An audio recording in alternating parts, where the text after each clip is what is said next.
பாலியல் வன்கொடுமையே ஏற்க முடியாது. கூட்டு பாலியல் வன்கொடுமை வந்து கற்பனை பண்ண முடியாத இந்த கூட்டு பாலியல் வன்கொடுமை அப்படிங்கிற அந்த ட்ரெண்ட். பாலியல் வன்கொடுமைங்கிறது பெண்களும் ஆண்களும் இருந்த காலத்துல இருந்து நடந்துட்டு இருக்கு. டே ஒன்ல அது வந்து புதுசு இல்லை. அது வந்து நாகரீகமான காலம், நாகரீகமற்ற காலம்.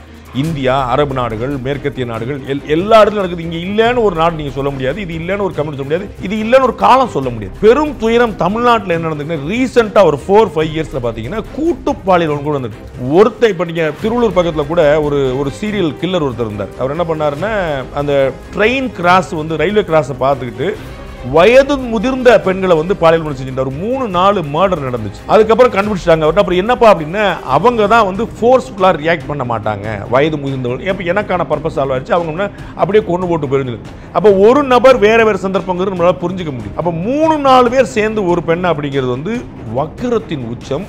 அது வந்து ஒரு திட்டமிட்ட ஒரு சதி. அது நம்ம டெல்லியில நிர்பயா மாதிரியான வழக்குகள்லாம் நம்ம பார்த்தோம். அது ரொம்ப அரிதும் அரிதான கேஸா பார்த்தோம். தமிழ்நாட்டில் this seems to be a trend. Thanjavur பக்கத்தில், விருதுநகர் பக்கத்தில், செங்கல்பட்டுல, அண்ணா நகரில் அப்படின்னு தமிழ்நாட்டில் பல இடங்களில் நீங்கள் செய்தி பார்த்துக்கிட்டே இருக்கிறீங்க. கூட்டு பாலியல் வன்கொடுமைங்கிற செய்தி.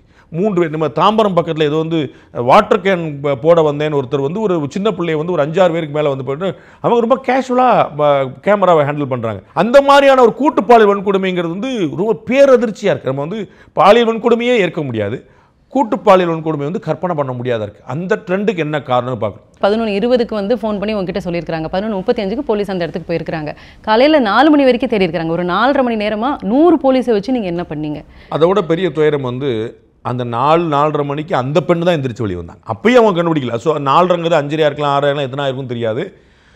அந்த காவல்துறை அதிகாரி வந்து அங்கே ஒரு சுவர் இருந்துச்சு அப்படின்றார். ரொம்ப ஆச்சரியம். சுவர் இருந்துச்சுன்னா அந்த நபர்கள் அந்த பெண்ணை தூக்கி கொண்டோ அல்லது சுத்தியோ அந்த சுவருக்கு பின்னாடி போயிருக்காங்க. அந்த சுவருக்கு அந்த பெண்ணை அங்கே அந்த பெண் வந்து சுவருக்கு பின்னாடி இருந்திருக்காங்க. அங்கே பாலியல் வன்கொடுமை நடந்திருக்கு, கூட்டு பாலியல் வன்கொடுமை வந்திருக்கு. 3 பேர் அங்கே போயிருக்காங்க. அப்போ 3 பேரும் அந்த பெண்ணை தூக்கி கொண்டு போயிருக்கணும். அப்போ அவங்க எப்படி சுவர் ஏறி போனாங்க? இல்லை அந்த சுவரை சுற்றி போயிருக்கணும். அப்போ சாதாரண சுவர் 4 கிலோமீட்டர் நீளத்துக்கு சுவர் இருந்துச்சு அப்படின்னா எப்படி சுற்றி போனாங்கன்னு கேள்வி வரும். சுவர் வந்து ஒரு 100 அடி 50 அடிக்கு இருந்துச்சுன்னா அப்போ அவங்களால போயிட்டாங்க. அப்புறம் நீங்க இல்ல அவங்க ஏறி குதிக்க முடிஞ்சிருந்தது அப்படின்னா அந்த பெண்ணையும் தூக்கிட்டு போய் ஏறி குதிக்க முடிஞ்சது. அப்போ நீங்க ஏன் பார்க்க முடியலங்க? அப்ப அந்த சுவர் இருந்தது அப்படிங்கிறது வந்து ஒரு முழு நிறைவை தரக்கூடிய ஒரு காரணமா தெரியல. அது வந்து ஏன் கவனிக்கலங்கிற ஒரு கேள்விதான்.